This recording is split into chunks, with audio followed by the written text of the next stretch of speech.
정규제 주필이라고 한국에 아주 저명한 보수 논객이 있습니다. 그런데 이분의 생각이 굉장히 도발적이고 또 어떻게 보면 좀 모순적으로 들리기도 하는데요. 오늘 바로 그 얘기를 한번 자세히 들여다보겠습니다.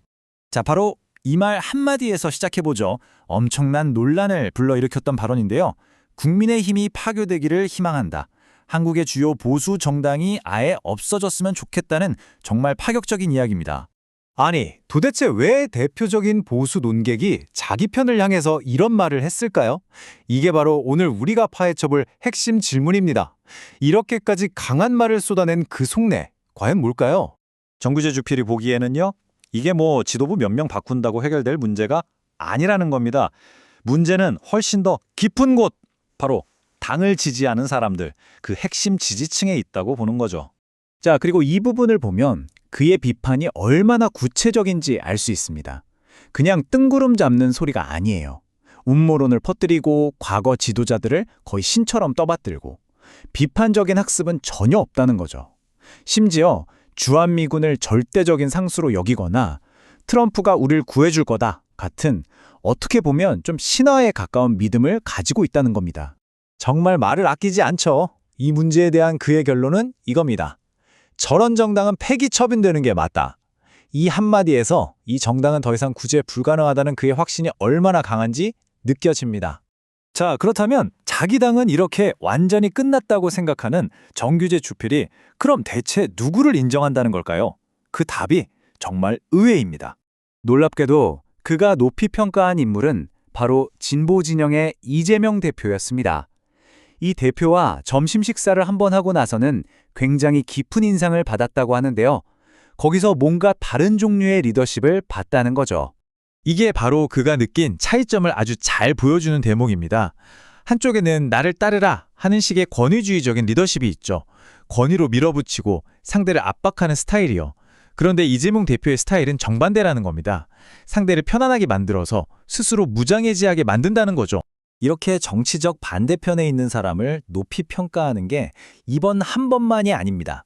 정주필은 또 다른 진보의 상징이죠. 바로 문우연 전 대통령을 자신이 가치 있게 생각하는 리더십의 또 다른 예로 꼽습니다. 많은 사람들이 노무현 대통령을 좌파 이상주의자로 기억하잖아요. 그런데 정주필은 그게 아니라고 말합니다. 이념이라는 껍데기를 벗겨내고 그가 대통령으로서 실제로 했던 행동들을 보면 굉장히 실용적인 리더였다는 거죠. 이 타임라인을 한번 보세요. 이라크 파병, 한미 FTA 추진, 제주 해군 기지 건설, 전부 다 당시 엄청난 논란이 있었던 정책들입니다. 심지어 노무현 대통령 지지층 내부에서도 반대가 심했죠.